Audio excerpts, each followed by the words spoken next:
por razones de salud, mi esposa no pudo venir hoy. ¿La extrañaron? Sí.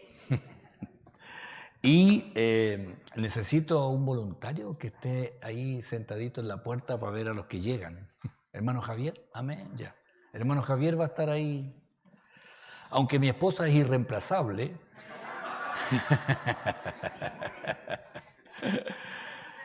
Claro, pero, claro, ahí el hermano va a intentar hacer algo. Amén. Que el Señor les bendiga a cada uno de ustedes, mis hermanos, muchas bendiciones en este día. Y vamos a continuar los Colosenses, amén. Y vamos a avanzar aquí del versículo 5 en adelante hasta el versículo 10, si no me equivoco, para ir viendo cómo Pablo sigue hablando de esta iglesia. Ya estamos en la introducción y se va a fijar cuán importante es lo que Pablo señala en esta sección. Amén. Vamos a leer esta porción bíblica. Dice el verso 5, a causa de la esperanza. La verdad es que, antes que este texto está asociado con el que dijo antes, habiendo oído de vuestra fe en Cristo Jesús y del amor que tenéis hacia los santos, a causa de la esperanza que os está guardada en los cielos, de la cual ya habéis oído por la palabra verdadera del Evangelio, que ha llegado hasta vosotros, así como a todo el mundo, y lleva fruto y crece también en vosotros desde el día en que oísteis y conocisteis la gracia de Dios en verdad, como lo habéis aprendido de Epafras. ¿Está bien dicho? Epafras, nuestro consiervo amado, que es un fiel ministro de Cristo para vosotros, quien también nos ha declarado vuestro amor en el Espíritu. Por lo cual también nosotros desde el día que lo oímos no cesamos de orar por vosotros y de pedir que seáis llenos del conocimiento de su voluntad en toda sabiduría e inteligencia espiritual, para que andéis como es digno del Señor, agradándole en todo, llevando fruto en toda buena obra y creciendo en el conocimiento de Dios. Vamos a orar. Padre, en el nombre de Jesús, le damos gracias, Señor, por la bendición que usted nos da, Señor, de poder reunirnos, poder escudriñar su palabra, poder, Señor, ver a los hermanos el crecimiento, Señor, en cada uno. Gracias le damos porque usted ha sido bueno. Y en el nombre de Jesús iniciamos este momento, Señor, donde escudriñamos las Escrituras. Le doy gracias, tome el control, Señor, en toda situación de cada familia y haga usted su obra, Señor, en el nombre de Jesús. Amén y amén. Como leímos el verso anterior, porque hay dos cosas que el apóstol está destacando de ellos, y dice el verso anterior, la fe y el amor, ¿ya? La fe y el amor son las dos cosas destacables, la fe y el amor. Y él ahora en el verso 5 da la razón por la cual ellos son así. El verso 5 dice en la versión normal aquí, a causa de la esperanza que os está guardada en los cielos, de la cual ya habéis oído por la palabra verdadera del Evangelio. La Nueva Biblia Viva dice, ustedes se comportan así, motivados por la esperanza de lo que está guardado para ustedes en el cielo. De ello se enteraron por medio del mensaje del verdadero Evangelio. De ello se enteraron. ¿Sabe? Motivados por lo que viene. O sea, dice, ustedes muestran amor y fe y la motivación que tiene es lo que viene. Ya es lo que viene más adelante. Y esta motivación, que es la esperanza de lo que viene, lo recibieron cuando aceptaron la buena noticia del Evangelio. ¿Sabe? Sé que cada persona vive sus momentos, ¿ya? Distintos. Enfermedades, aflicciones, situaciones familiares. Sabemos la situación que está viviendo nuestro hermano Juan Lago, con la situación del accidente y todo eso. Y eso a uno le hace meditar. Y he estado ahí, me da vuelta eso de que en un segundo cambia todo, ¿cierto? Y uno después echa como para atrás y piensa, Señor. Pienso en la frase que Marta y María le dijeron al Señor cuando Él llegó 4 días después, y lo primero que sale de ellos: si hubieras estado aquí, si hubieras estado aquí, mi hermano no habría fallecido. ¿Y cuántas veces no hemos escuchado de personas: ¿por qué el Señor? ¿Por qué no vino este doctor? ¿Por qué no lo llevé aquí? ¿Por qué no hice esto? Y uno empieza, como decimos, a pasarse rollo, ya, respecto a las situaciones, pero nunca debemos olvidar que todas las situaciones que vivimos en esta vida son pasajeras. Hay cosas que nunca vamos a poder entender aquí, de verdad. Y aunque uno quisiera, no hay caso. Dios es soberano, sabe lo que permite, sabe lo que impide, lo que dice no es no. Y aunque uno quisiera cambiar las cosas, no hay caso. Entonces, Él les habla del buen testimonio que dan ellos, porque están fijando su vista no en las cosas de la tierra, en la esperanza, en lo que viene. Y no tenemos que nosotros olvidarnos de esto, de lo bueno que viene después de esto. En Efesios, Pablo le escribe a esta iglesia, dice: en Él también vosotros, habiendo oído la palabra de verdad, el evangelio de vuestra salvación, y habiendo creído en Él, fuisteis sellados con el Espíritu Santo de la promesa. Entonces, cuando creímos, el Señor puso una marca en nuestras vidas. ¿Sabe? De ahí en adelante, delante de nosotros se abrió una puerta de eternidad. Y esta eternidad es en comunión con Dios. Porque todas las personas tienen una eternidad, y algunos para perdición y otros para salvación. Entonces, de momento en que pegamos el primer llanto, ya quedó establecida la eternidad para nosotros. Viene la eternidad y gracias a Jesucristo tenemos la posibilidad de que esta eternidad sea con Dios. Entonces, a veces nos amargamos por cuestiones terrenales, pasajeras, que nos afectan. Sí, nos afectan. Pero todo eso un día pasará. Todo eso un día pasará. Y fuimos sellados, y esto nos dejó marcado con una esperanza que viene.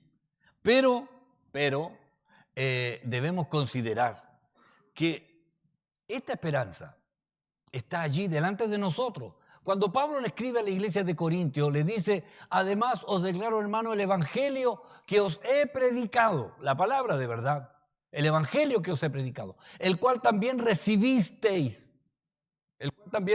Y esto cada uno de nosotros en algún día nosotros lo hicimos, recibimos la palabra.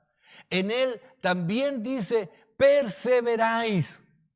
Y esta es la constante de nosotros. Debemos mantenernos a pesar de las dificultades, a pesar de los malos testimonios, que hay muchos malos testimonios, a pesar de las dificultades, seguir adelante. Y agrega: por lo cual asimismo, si retenéis la palabra que os he predicado, si retenéis, o sea, la guarda en tu corazón para hacerla viva, para practicarla, para vivir todos los días. Si retenéis la palabra que os he predicado, sois salvos. De lo contrario, si no, creíste en vano. O sea, al final, si no eres consecuente, oiga, esta palabra, ser consecuente, lo que yo creo es como yo vivo. No cambio esto. ¿Me entiende? Lo que yo creo. Entonces, nuestras convicciones, nuestros principios, nuestros valores en todo momento deben ser vistos, deben ser proclamados. Nosotros creemos en el valor de la vida humana desde el momento de la concepción. Hay gente que cree que eso no es vida. Y aún más dicen que a los 3 meses todavía no es vida. Entonces, nosotros tenemos que tener nuestros valores claros, hermano. Y cuando alguien tiene valores contrarios, quiere decir que ni siquiera está cerca de los principios de Dios. Entonces, y tenemos que ser consecuentes en lo que creemos. Hace poco escuchaba a una hermana, una predicadora en el ministerio femenino, que habló de ser consecuente. ¿Y sabe lo que dijo? Sacó aplauso, Sacó aplauso cuando habló de ser consecuente. Dijo, no sé cómo hay gente cristiana con los valores cristianos, dijo, y vota por personas que están a favor del aborto. Dijo, eso no es ser consecuente, dijo. ¡Wow! Y sacó aplauso. Estaba ahí en la confraternidad del ministerio femenino, que habrían unas 200 o 300 mujeres, y aplaudieron espontáneamente. Y yo dije, bueno, la consecuencia no solamente es allí, en la cámara secreta donde nadie lo ve, pero el Señor sabe, pero en todo momento de la vida debemos ser consecuentes y no decir una cosa y hacer otra. Por eso decía, a veces las familias no les cuesta más conocer al Señor, cuando somos inconsecuentes de que decimos una cosa y hacemos otra. Entonces Pablo habla sobre lo que recibimos, que obviamente nos predicaron, lo recibimos, perseveramos, pero debemos retenerlo. Y esta es una cuestión de todos los días. Todos los días la palabra del Señor es una verdad que nos confronta con nuestra realidad. Y aunque hayan momentos difíciles que vivir, Pablo dice, esta iglesia mostraba fe y amor, igual, aunque pasaban problemas, aunque vivían dificultades. Amén. Seguimos, el verso 6. Dice que ha llegado, la palabra verdadera del Evangelio, que ha llegado a vosotros así como a todo el mundo y lleva fruto y crece también en vosotros desde el día en que oísteis y conocisteis la gracia de Dios en verdad. La NTV dice, esa misma buena noticia que llegó a ustedes ahora corre por todo el mundo, da fruto en todas partes mediante el cambio de vida que produce. Así como les cambió la vida a ustedes desde el día en que oyeron y entendieron por primera vez la verdad de la maravillosa gracia de Dios. ¿Saben? Me gustó esta versión porque siempre confronta la vida del creyente con el cambio de vida. El cambio de vida es esencial. Pablo trata el Evangelio, lo trata como que fuera una persona viva que corre por las ciudades, por las calles, por los pasajes de esa época. Habla de todo el mundo, pero él está hablando del mundo conocido para ellos, ¿ya? Pero nosotros entendemos que el Espíritu Santo ya estaba mirando al resto que ellos no conocían, donde estamos nosotros. Esta buena noticia no está limitada, y esto es lo que quiere decir para todo el mundo, porque Pablo bien conocía las limitaciones que tenía los judíos respecto de la ley. Porque para ellos la ley y los mandamientos y la palabra de Dios era para ellos, nada más que para ellos. Y cuando alguien que no fuera judío quería obedecer la ley como la obedecían ellos, ¿qué hacían? Lo convertían al judaísmo. Y ahí tenían que ganar un prosélito, ¿ya? Un prosélito. El prosélito es la persona incorporada a una religión, así de simple, o a una organización, dicen los diccionarios. Entonces, cuando alguien decía, oye, ¿sabes qué? A mí me gusta como la ley de Dios, ya, tienes que hacerte judío. Si era varón, tenía que circuncidarse a la edad que fuera y empezar a hacer los ritos y las ceremonias que ellos hacían, si es que querían hacerlo. Pero cuando el Señor habla ahora de esta palabra viva, ya no es solo para un segmento de la sociedad, sino que es para todo el mundo. Tenemos textos que dicen esto y lo predicamos en la calle. Juan 3:16, porque de tal manera amó Dios al mundo, ¿ya? Entonces sabemos que esto era para todos. El mundo, el Señor lo hacía semejante a un campo. Dice, está hablando del sembrador aquí en Mateo 13 y dice, el campo, le está diciendo a los discípulos, el campo es el mundo. El Señor no le dijo el campo son los israelitas, no le dijo son los judíos, no le dijo, cuando explica la parábola, dice, el campo es el mundo, la buena semilla, los hijos del reino y las cizañas son los hijos del malo. Pero ahí le deja claro. Entonces, yo quiero decirle que para los judíos el mensaje de Jesucristo realmente era confrontacional. O sea, no era que para nosotros ha sido más fácil, porque no teníamos nada. Pero para ellos tenían la ley. Y la ley divina. Y de pronto viene el Señor y con su forma y palabra les hace vida la palabra que estaba muerta. La verdad es que la palabra ellos la enseñaban, los rabinos, los maestros, y la repetían y la iban repitiendo año tras año hasta el día de hoy. Pero cuando Cristo hablaba, transformaba las cosas. De tal manera que los que lo fueron a buscar para apresarlo quedaron maravillados. Y les dijeron, ¿sabes que nunca vimos a un hombre hablar así? Ninguno. Y le está diciendo a los maestros los que hablaban. Entonces como que le estaba pegando un... Nunca hemos escuchado a nadie hablar así. Le dice, bueno, ustedes también, ustedes son indoctos, les dice usted. ¿Acaso alguno de los maestros se ha convertido? No sabían que Nicodemo había estado de noche ahí. Pero Jesucristo le dio vida. ¿Sabe qué? Y esto es interesante para nosotros. El Espíritu Santo que habita en nosotros le da vida a la palabra. Por eso podemos entenderla, no porque seamos más inteligentes que los demás, sino porque el Espíritu Santo, el autor de la palabra, está con nosotros. Y eso hace que uno pueda leer y a usted a veces le parece como que el Señor le está hablando a usted solamente con un versículo bíblico. Y es el Espíritu Santo el que le da vida a lo que nosotros tenemos aquí en el papel. Que es realmente la palabra del Señor. Entonces, el Señor ya había señalado que era el mundo el objetivo de Dios. Bueno, sabemos el texto, por tanto, id a ser discípulos a todas las naciones. A todas las naciones, y ahí habla bautizando en el nombre del Padre, del Hijo. Entonces les dice a todas las naciones. Y ellos eran súper nacionalistas. O sea, así, entre ellos, se casaban entre ellos, no trataban de no juntarse con los demás. Y el Señor de pronto le dice, ahora vayan a todas las naciones. Entonces para ellos era un impacto esta palabra que el Señor venía sobre ellos, ¿ya? Sobre ellos. En Romanos 10:18 digo, ¿no han oído antes bien por toda la tierra ha salido la voz de ellos y hasta los fines de la tierra sus palabras? Y esta es la gracia que el Espíritu Santo llega a todo lugar. Donde sea, Él va a llegar y va a poner una palabra oportuna, una palabra viva, que solamente el Señor lo hace. Y a veces pareciera que es como casi ridículo. Yo siempre recuerdo el testimonio, y lo he contado muchas veces, lo voy a contar de nuevo igual, de un hermano que predicó, se puso a practicar para predicar en la calle y se fue al cerro porque él quería predicar y quería predicar bien.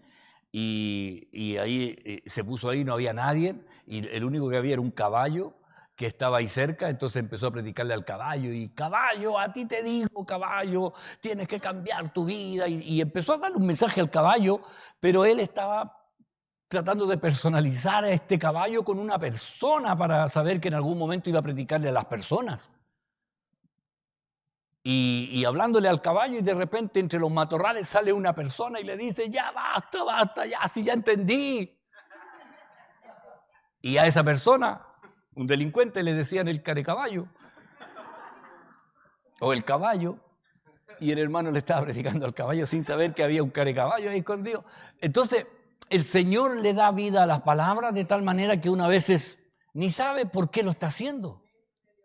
¿Ya? Entonces, por eso, para ellos debe haber sido un mensaje tan extraño que ellos durante toda su vida, los bisabuelos, abuelos, los papás, le hablaron de que la palabra era solo de ellos, y de pronto viene Jesucristo y le dice para todo el mundo. es para todas las naciones. El apóstol Pablo ya lo dice abiertamente, por toda la tierra salió la voz de ellos, hasta los fines de la tierra, sus palabras. Y hoy nosotros podemos enfrentarnos a esta palabra del Señor, que es, hermano, la que debe transformar nuestra vida. Es la que debe transformar. Entonces, con música de fondo, hay que cambiar la vida. Hay que cambiar la vida, hermano. Y esto lo hace Jesucristo. Y esto lo hace Jesucristo. Usted sepa que no puede darse el lujo de estar en la iglesia y no dejar que el Espíritu Santo trate con las cosas que hemos tapado por muchos años. No puede usted permitirse eso, porque en algún momento, como una represa rota, va a explotar si usted sigue tapando. Entonces hay momentos en que decirle: Señor, trata con todo mi ser. Señor, trata ahora. Hay un texto que se me ha estado viniendo, hay una frase, en realidad no es un texto, que se me ha estado dando vuelta desde el día de ayer. Ayer era miércoles, desde ayer. Considera la brevedad de la vida. Así, considera la brevedad de la vida. Pero yo decía, incluso lo conversaba ahí con Josué cuando íbamos en el auto, no solo la vida terrenal, lo que viene más adelante. Y considerar lo que viene más adelante, la vida eterna. Y de pronto pareciera que, como que no pensamos realmente que a veces es la eternidad la que está delante de nosotros y no es un juego. O sea, es una verdad que debemos considerar.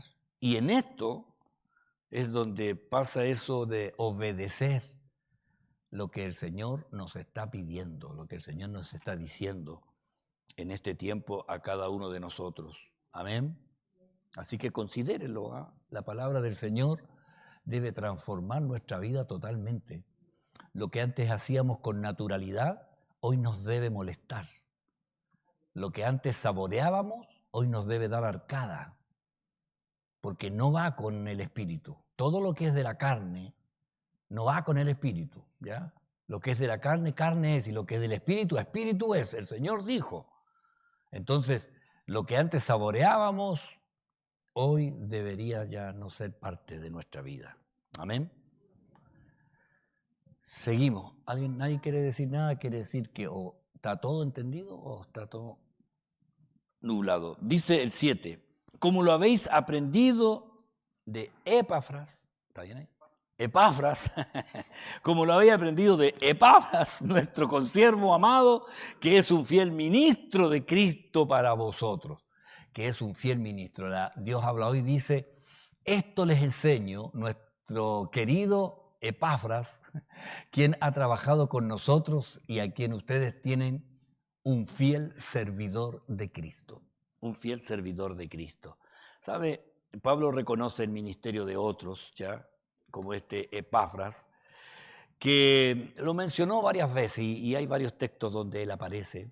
Pero hoy, mire, lo dice ahí en Colosenses: os saluda Epafras, el cual es uno de vosotros, siervo de Cristo. Después al Filemón, cuando le escribe, también menciona a Epafras. Y también en Primera de Corintios, donde habla las diferentes funciones que cada hermano cumple. Ya Pablo dice: yo planté, Apolo regó, pero el crecimiento lo ha dado Dios. Así que, pero ¿sabe? Hoy en la mañana encontré esta palabra servidor, del cual hice el devocional, que la palabra en griego es uperete. Uperete. Y uperete era el último remador de los barcos. Tenían 3 pisos, ¿ya? Trirremo se llamaba, creo, el estilo. Y el que estaba al último de abajo era el uperete, así se llamaba, el último de abajo, ¿ya? Y ese uperete, estaban ahí, no eran condenados, los condenados, para no matarlos, los mandaban y los encadenaban en la última parte del barco. Y así los romanos tenían propulsión, ¿ya? Entonces, los uperetes eran los servidores que estaban al final. Entonces me puse a buscar. En la mañana, en realidad, el devocional lo hice cortito, pero seguí leyendo. Habían varias cosas que a uno se le olvidaban de esto y cosas súper simples. Que habían 2 pisos de remadores arriba de ellos. No tenían baños. De hecho, en sus asientos habían agujeros. Y debo decirle que el que estaba abajo seguramente recibía de todos o de todo. Y por último, si estaban separados y no pasaba eso, porque algunos decían no necesariamente era así, y habían espacio, pero estaban donde llegaba todo lo que estaba abajo. Y cuando Pablo habla de servidor, usa la palabra uperete. Y ellos sabían a lo que se refería.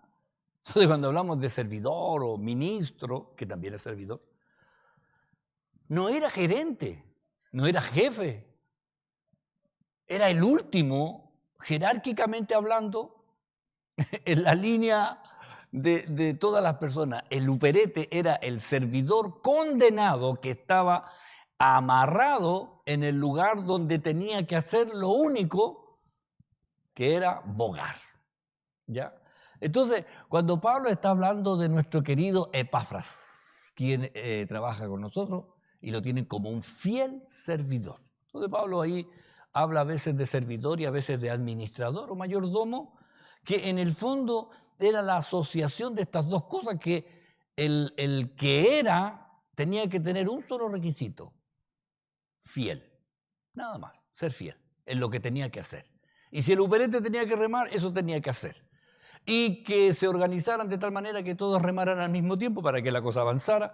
Eso era lo único que tenían que hacer. En una ocasión me preguntaron a mí, cuando de todos los trabajos que había tenido, en cuál me sentí mejor. Y debo decirle que yo partí de junior de aseo y terminé siendo jefe de recursos humanos. Pero, ¿sabe? Analizando todo, yo guardé silencio un rato y dije yo, ¿sabe qué? En realidad, cuando me sentí así como más relajado, fue cuando era junior de aseo. ¿Por qué? Porque tenía que hacer aseo, hacía lo mejor que podía, si había que sacar manchas del piso, lo hacía, pero llegaba a las 6 de la tarde y yo me iba a la casa y me olvidaba. Nadie me llamaba a mi casa para decirme, le quedó una mancha en el piso, nadie. Y si me hubiera quedado al otro día me decían, oiga, ¿no limpió eso? Ah, lo limpio ahora, se acabó. Pero después todos los otros puestos tenían responsabilidades que me seguían. Y al final descubrí que era feliz cuando hacía el aseo y no lo sabía, porque reclamaba. Y yo estaba haciendo el aseo y mirá los que estaban sentados y decía, ay, ¿por qué yo no estoy ahí sentado y estoy aquí pasando la aspiradora, o estoy limpiando el piso, o tenía que limpiar el baño, o lavaba la loza? Y en ese tiempo yo terminaba mi trabajo a las 6 minutos, así terminaba mi jornada. Y yo me iba a esa hora, al principio, cuando hacía el aseo. Después ya me pasaron a administrativo y ya empezaron a cambiar las cosas, con responsabilidades. Entonces, servidor, de sentir la satisfacción de hacer. Ahora no digo que los que tienen obligaciones, porque obviamente después tomé responsabilidades y el mejor tiempo en el servicio creo que es ahora, cuando estoy sirviendo al Señor, de verdad, porque al final paso a ser como el junior y no en broma, porque muchas veces me dicen, pastor, tengo un reclamo. Yo le digo, hablen con el jefe, yo soy el junior.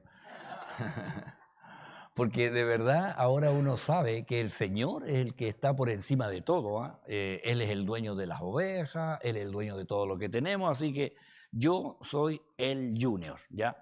El servidor, el uperete. Entonces, cuando Pablo hablaba, él realmente se ponía ahí en el suelo prácticamente para decir lo que nosotros somos, ¿ya? Servidores, ¿ya? No gerente, no jefe, servidores, y debemos estar ahí con las personas que en realidad compartimos. Amén. El 8 dice, quien también nos ha declarado vuestro amor en el Espíritu. Este habla del servidor que les habló de cómo eran ellos. Él nos ha traído noticias de ustedes y nos ha contado cómo el Espíritu Santo les hace amar a los demás. El amor es el primer fruto del Espíritu, lo sabemos. ¿Saben? Me llama la atención de que al parecer el servidor de Cristo hablaba bien de las personas. Hablaba bien. No solo recordaba lo malo de las personas, hablaba lo bueno, ¿ya? Porque aquí en la TLA, nos ha traído buenas noticias de ustedes y nos ha contado cómo el Espíritu Santo les hace amar a los demás, ¿ya? Amar a los demás. Y muchas veces hemos hablado, la clave de todo es el amor. La clave de todo es el amor. Y el Señor debe enseñarnos a amar a las personas. Y es a veces lo que nos cuesta porque tenemos diferencias. Yo en la iglesia en Valparaíso, maestro de escuela dominical de la clase de jóvenes, tuve un tiempo que nos cambiaron, me cambiaron de clase a los que entraban a la universidad. Y ahí hice clase junto al pastor Daniel Lagos, que era, no recuerdo, algo de la Universidad de Playa Ancha era, y hacíamos clase un domingo cada uno. Y después el pastor Daniel Lago, por la responsabilidad que tenía, que pasó a ser decano de la Unidad de Playa Ancha, tuvo que dejar la escuela dominical. Y me pusieron con un hermano de nombre Omar, que a mí me caía mal, de la iglesia, casado, con hijos y más o menos de las mismas edades. Y el hermano Omar, yo así, siempre echaba talla, pero a mí no me gustaban los chistes que él decía, no sé si ya le tenía mala, y trataba de evitarlo en realidad. Dentro de la iglesia de Valparaíso tenía unas 300 personas, a veces 400, nos juntábamos los días domingos. Y el hermano Omar y el pastor me llama y me dice, oye, el Daniel no sigue porque ahora es decano, me dijo, le creció el pelo, decía el pastor Leal, pero no puede ser maestro de escuela dominical, dijo, así que vas a trabajar con Omar. Le voy a decir el nombre completo porque si él ve esta grabación va a saber que estoy hablando de él. Omar Olmos. Yo le dije, pastor, pero con él. Sí, pues me dijo, con él tenés que trabajar. Él también sabe harto y van a ir complementarse y qué sé yo. Y yo, pero pastor, no, tiene que estar así. Tienen que trabajar con él. Yo quería, no.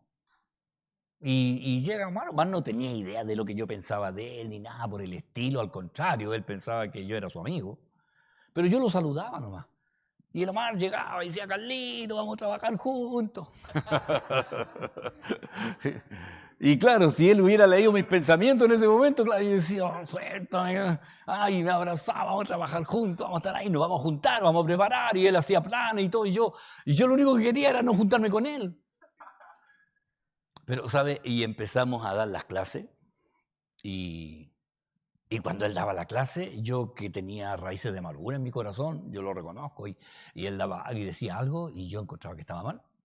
Voy a corregir una cosita que acaba de... Así, voy a corregir algo, una cosita nomás, Omar, una cosita ya. Y el hermano me quedaba mirando y yo delante de la clase decía, bueno, la verdad es que él dijo, no sé, en el año 53 y la verdad es que fue en el año 55. No tenía ninguna importancia, pero yo ponía esa cuña ahí en la clase. Aunque después terminábamos y bueno, me decía, oye, ya me corregiste. Sí, no, le dije yo, pero no, sí, era un detalle nomás. Y después venía la clase mía y el Omar levantaba la mano y yo había dicho, no sé, tenía 32 años y le decía, tenía 32 años y 6 meses. ¿Me entiendes? Entonces, sin darnos cuenta, empezamos a mostrar una rivalidad entre nosotros. Era una competencia. Y yo preparaba la clase de tal manera de no equivocarme. Pero no porque quisiera enseñarle bien a la clase. Era porque quería que él no me contradijera nada. Y que yo pudiera contradecirle, pero él no. Entonces trataba de hacer la clase lo mejor posible. Y una clase numerosa empezó a haber inasistencia. Y estábamos tan preocupados de dañarnos entre nosotros que ni nos dimos cuenta que empezaron a bajar la asistencia de los alumnos. Y una vez la directora de la escuela dominical dijo, tienen que preocuparse porque están... No, digo, si no es tanto. Y de repente empezamos a ver, claro, Y en un momento yo me di cuenta que yo estaba actuando mal. Y el hermano me dijo, oye, juntémonos para orar. No, no tengo tiempo, le dije yo. Oiga, seguía mal, aunque me creía espiritual, pero era carnal. Llegó un momento ya en que el Señor a mí me hizo ver mi mala forma. Y recuerdo que en un momento en que en la clase habrán llegado 4 alumnos, de 30 o 25 que eran, terminó la clase y yo, Omar, hablemos. El Omar me dijo, sí, ¿por qué no nos hemos juntado ahora? No, le dije, sí, ese no es el problema. Le dije yo, el problema soy yo. Me dijo, ¿qué pasó? Entonces le digo yo, me caí mal. Omar, yo a ti no te soporto. Y le dije, cuando el pastor me dijo que yo iba a estar contigo, yo le dije, pastor, no. Y él me dijo, y me decía, pero Carlito, me decía. No, le dije, eso pasaba conmigo, entonces yo estoy hablándote a ti porque yo quiero remediar eso. Y él me dice, yo notaba que tú estabas así, dijo, y a veces yo trataba de hacer lo mismo contigo, y yo le dije, sí, po. ¿Y sabe por qué? Porque no nos amábamos. Entonces, cuando llega el momento en que yo le dije, mira, yo quiero pedirte perdón. Quiero pedirte perdón por todo lo malo que yo he hecho. Y él se pone a llorar. Él era más sensible que yo. Me cuesta llorar. Él se puso a llorar y oramos. Y yo le pedí perdón, Señor, le pido perdón a Omar. Y el Omar usó la palabra clave porque me dijo, Señor, después de escuchar a mi hermano Carlos, ayúdame a amarlo igual. Oh, y yo dije, o sea, él me amaba y quería seguir amándome. Entonces ahí me di cuenta que mi problema era el amor. Él dijo eso, Señor, quiero enseñarme a seguir amándolo. Y ahí lloré, Señor, enséñame a amar a Omar. Que no mire. Y no tengo idea por qué me caía mal. No tengo idea. Y sabe, el Señor hizo un clic. Terminamos orando, nos abrazamos. Yo dije, bueno, yo creo que voy a seguir igual, pero me di cuenta que no seguí igual. El Señor hizo una obra en mí. Al domingo siguiente ya era distinto. De hecho, la clase empezó de nuevo a subir y yo no sé por qué el Señor lo hizo así. De repente Román me dice, oye, Carlito, me voy a Estados Unidos. Gloria a Dios. No. Señor, escúchate. No era así, ¿no? Pero el Señor lo trasladó a otra ciudad y, ¿sabe? Y ahí yo me entendí que el Señor me tuvo que enseñar a mí a amar a este hermano. Amarlo. Y fue una obra que Dios hizo en mi corazón, que yo nunca me habría dado cuenta si el pastor no me hubiera puesto a trabajar con él. En ese momento yo me di cuenta que algo estaba mal en mí. Entonces, por algo el Señor lo hace. Por algo el Señor a veces le pone al lado de una persona que usted dice, oye, ¿por qué? Porque el Señor está tratando. ¿Por qué el Señor te puso con él? Desde antes. Algo tiene que tratar con ustedes. Entonces, porque el Señor lo hace así, ¿ya? Entonces, ¿pero por qué lo hace el Señor? Porque quiere tratar con mi corazón. Entonces, de la única manera que yo entendiera que tenía una raíz de amargura en mi corazón con una persona determinada, fue que me puso con él. Y a veces el Señor nos pone con personas que no tienen buen carácter, que son, qué sé yo, súper sensibles, y uno dice, pucha, ¿por qué me tocó? Pero es porque el Señor tiene que tratar.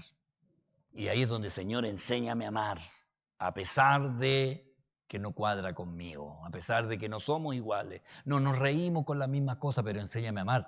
Porque el amor cubre, tapa los defectos ahí del hermano, ¿ya? Y ahí nos enseña. Es el trato de Dios. Amén. Más el fruto del Espíritu, y aquí es el amor, gozo, paz, paciencia, benignidad, fe, mansedumbre, templanza. Contra tales cosas no hay ley. ¿Ah? Contra tales cosas nadie puede juzgarnos con esto. Pero el principal, o sea, no el principal, el primero habla el amor. ¿Qué es lo que debe notarse en nosotros? Romanos 15:30, pero os ruego, hermano, por nuestro Señor Jesucristo y por el amor del Espíritu, que me ayudéis orando por mí a Dios. Y aquí habla, y por el amor del Espíritu. Entonces, el Espíritu Santo nos enseña a amar a los que a veces nosotros consideramos que no merecen ser amados, ¿cierto? Porque nosotros también tenemos, si no, no soy yo nomás, yo cuento esto, pero no soy yo nomás, yo sé que hay más. Seguimos con el 9. El 9 dice, por lo cual también nosotros desde el día en que lo oímos no cesamos de orar por vosotros y de pedir que seáis llenos del conocimiento de su voluntad en toda sabiduría e inteligencia espiritual. La PDT dice, por tanto, desde que supimos todo eso, no hemos dejado de orar por ustedes. Pedimos a Dios que los llene de conocimiento para entender su voluntad y que les dé toda clase de sabiduría y entendimiento espiritual. Oiga, cuando habla aquí del conocimiento, dice el conocimiento completo y exacto. Cuando la predicadora aquí en el ministerio femenino, allá en la iglesia de Playa Ancha, dijo, muchas mujeres le oran al Señor diciéndole, Señor, muéstrame el propósito de mi vida. Y se escucha una voz del fondo y que dice a alguien, ¡Mami! Dijo, ahí está el propósito, el hijo. ¿Ah? Entonces, ¿por qué? Porque a veces buscamos propósitos súper extra espirituales y a veces el propósito de Dios está más cerca de lo que nosotros pensamos, ¿ya? Más allá de las divinidades y grados de ángeles que quisiera conocer la voluntad de Dios, que es donde Él me ha puesto, con la familia que me ha dado, con los hijos y los nietos, para desarrollar el plan de Dios en este tiempo. Y como sea, usted sabe que a los amigos usted los elige, ¿cierto? Pero a la familia es lo que hay. Es lo que hay, ¿cierto? Y la familia le llegarán las nueras y los yernos y usted no los eligió, ¿no? No, sí. ¿Ve? Entonces, pero ahí usted entiende que hay un propósito. Hay un propósito. Y si le llegó a su familia algo y dice, pero ¿cómo este punky? ¿Ah? Este no es. No, el Señor sabe lo que está haciendo. ¿Hermano? Ah, no, micrófono. Yo quería ir en puntero. Ya. El hermano va a decir algo. No, que precisamente ayer en la clase de Romanos con el pastor Juan Carlos veíamos que Romanos hasta el capítulo 11 es doctrina, o sea, es teología. Pero del 12 al 16 es vida cristiana. Vida cristiana. Y el 12 parte con lo que todos conocemos, que habla de la voluntad de Dios, conocer la voluntad de Dios. ¿Y de qué se pone a hablar? De amar al prójimo. Entonces deja de lado un poquito como toda la parte tan Tan guau, teológica. Claro, que es como nosotros, una revelación bacán para uno que está estudiando, qué sé yo, y vuelve a lo básico, que es el amar. Y precisamente ahí está la voluntad, el propósito de Dios para nuestras vidas, Claro. que olvidamos por poner la mira en cosas muy grandes, nos olvidamos que tenemos que amar al que tenemos al lado, que tenemos que hacer muestras de amor que tampoco tienen que ser cosas enormes, sino cosas básicas. Cosas básicas. Y de la comunión entre nosotros. Porque a veces apuntamos solo para arriba y no miramos para el lado. ¿Ya? Y aquí en estas cartas, bueno, y el hermano ahí ya nos habló de Romanos. Cuando estemos Romanos, vamos a llegar a eso, ¿ah? Que nos hace mirar a nuestro entorno, alrededor nuestro, a los que están al lado, a los que están luchando, a los que les cuesta, que se tienen que morder la lengua para no decir algunas cosas, pero que aflore el amor. Y aquí habla del conocer, ¿sabe? Dice Efesios 5:17, por tanto no seáis insensatos, sino entendidos de cuál sea la voluntad del Señor. Y la voluntad del Señor siempre está a la mano, no es una cuestión mística. En Pablo, cuando le escribe, creo, a la iglesia de Tesalonicenses, le dice, pues la voluntad de Dios es vuestra santificación, así, a secas. O sea, que donde yo esté, procure vivir en santidad, donde yo esté. Entonces el Señor ¿Quieres que viva en Belloto Sur o en Belloto Norte? Y el Señor dice, mi voluntad es que seas santo en el norte o en el sur, pero que seas santo. ¿Me entiendes? Entonces a veces decimos, ¿de qué color pinto la casa, Señor? ¿Cuál es tu voluntad? No, el Señor lo que quiere es que en estas cosas terrenales nosotros sepamos que cualquier cosa que hagamos, lo hagamos para que la santidad de Dios se refleje por medio de nuestra vida, ¿ya? Entonces, no es tan, como bien decía el hermano, tan místico el tema. Es más aterrizado.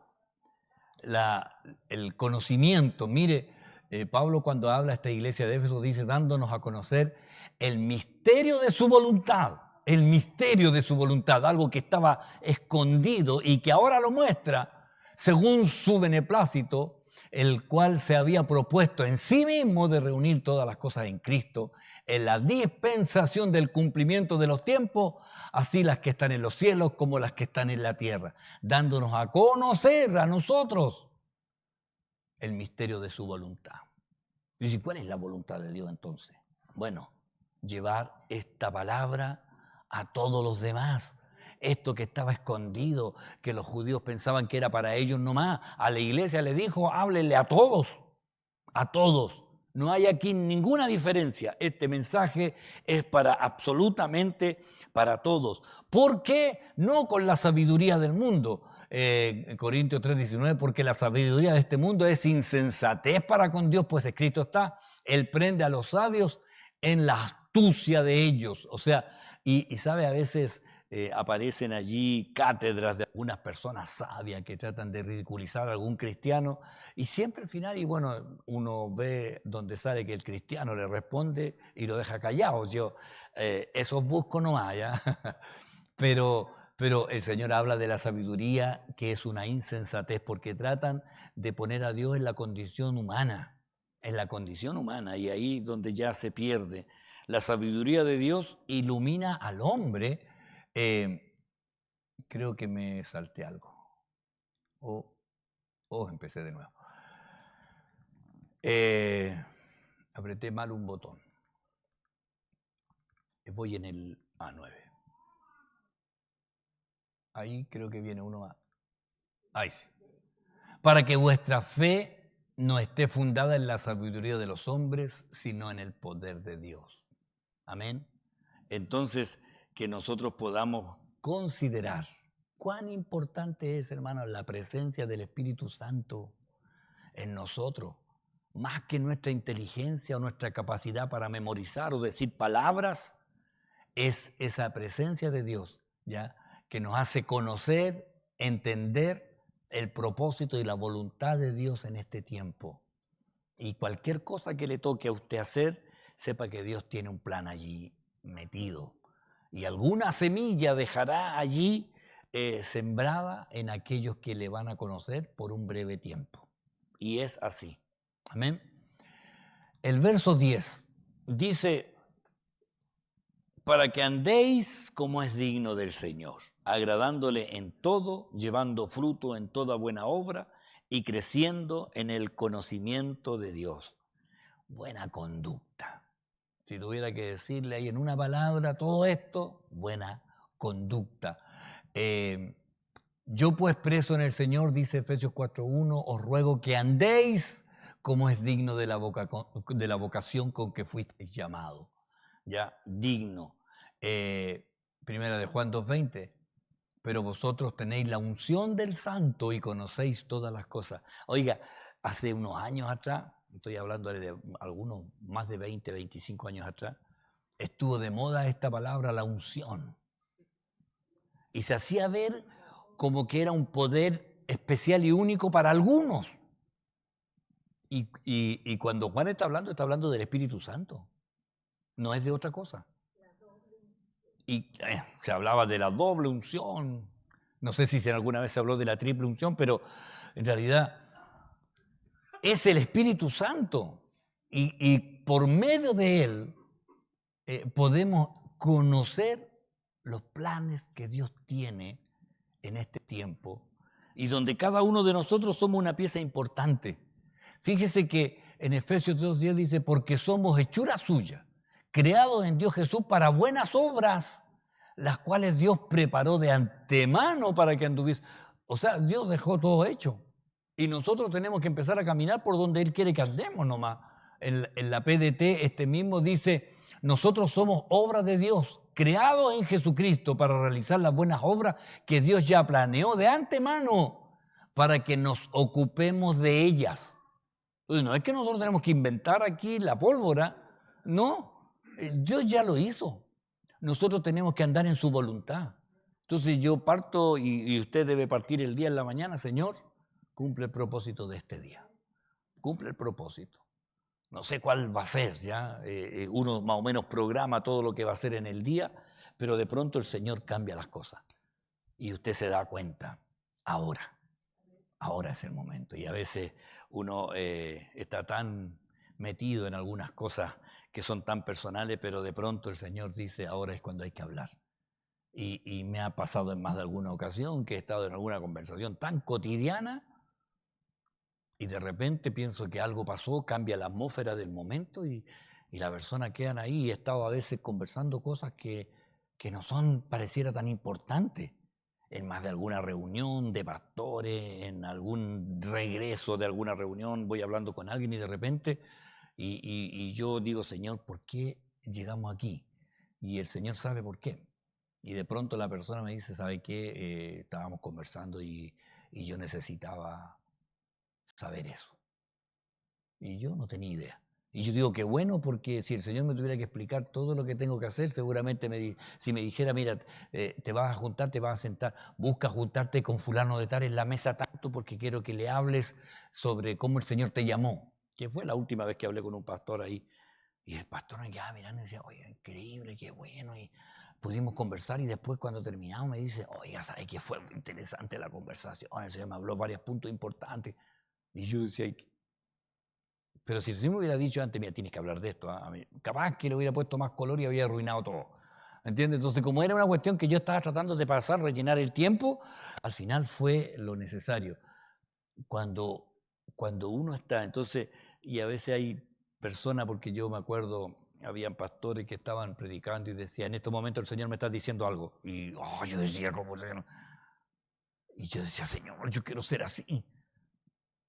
Y después me di cuenta de la media responsabilidad que era decir eso. El Señor me está diciendo algo, aquí hay un joven que le está picando la oreja y ahora... justo, ¿ves? Entonces, y no era ni del Señor. Entonces, para que consideremos que a veces nosotros miramos las cosas y el Señor es más sencillo de lo que nosotros lo hacemos complicado. Porque si solamente escucháramos lo que el Señor quiere hacer y a veces solamente decir, Señor, dirígeme. Mi suegra tenía una expresión que decía, como una hoja seca, para donde el viento la lleva, ahí se queda. Decía, y quiero ser así. Donde tú quieras que yo vaya, vaya. Y tomaba la micro y decía, donde tú quieras que me siente. Y se sentaba y se ponía a hablar a la persona del lado. Y ya terminaba la señora llorando y todo lo demás. Y ella decía, soy como una hoja seca. Donde el Señor quiera, yo voy a estar y voy a hablar. Y eso es lo que hacía. Entonces, la voluntad de Dios es que simplemente hablemos lo que debemos hablar. Amén. Amén. Vamos a concluir. ¿Alguien quiere decir algo? ¿No? Va. Hermano Guido.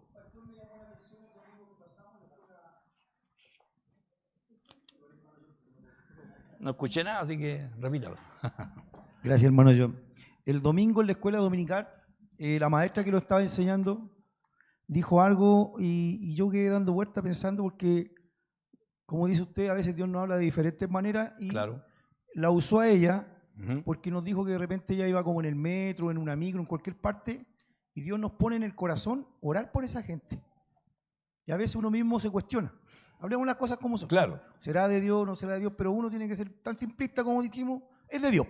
Claro. Si Dios quiere que oremos por alguien o en un metro, en el bus, en donde sea. Claro. Y me gustó mucho porque yo una vez dice, ¿cómo voy a ponerme a orar? Voy en el metro, vamos, Claro. están metiendo bulla. Pero uno dice, hay una necesidad y el que la conoce solamente el Espíritu de Dios. Y es como lo que decía la hermana, yo lo rescaté y me quedó eso así como dando vueltas. Claro. Y pensándolo bien, si todos nosotros como cristianos nos pusiéramos en la brecha que hizo la hermana, sería bien bonito. Amén. ¿Eso es? Amén. Sí. Y a veces decimos, el Señor dice, tienes que orar por él. Y uno dice, Señor, esto será mío. ¿Cuándo va a ser de uno? Pues si el Señor es... Yo digo esa cuestión, será mío nada, ¿qué? Del Señor nomás. Pongámonos de pie, hermano, vamos a orar. Padre, gracias le damos en esta hora por la bendición que usted nos permite escudriñar su palabra. En este momento, Señor, yo le agradezco por la disposición de los hermanos de llegar, Señor, hasta este lugar. Y yo ruego que sea el Espíritu Santo el que deje grabadas las palabras, Señor, necesarias en cada uno de nosotros. Bendiga las familias que están representadas aquí y haga usted la obra, Señor, sobre cada uno de nosotros. Tome el control de los que están pasando aflicciones y necesidades y haga, Señor, usted su voluntad en cada uno. Acompáñenos hasta el regreso de nuestros hogares y que seamos de bendición también ahí. En el nombre de Jesús. Amén y amén. Que el Señor le bendiga. Despídase de su hermano con amor.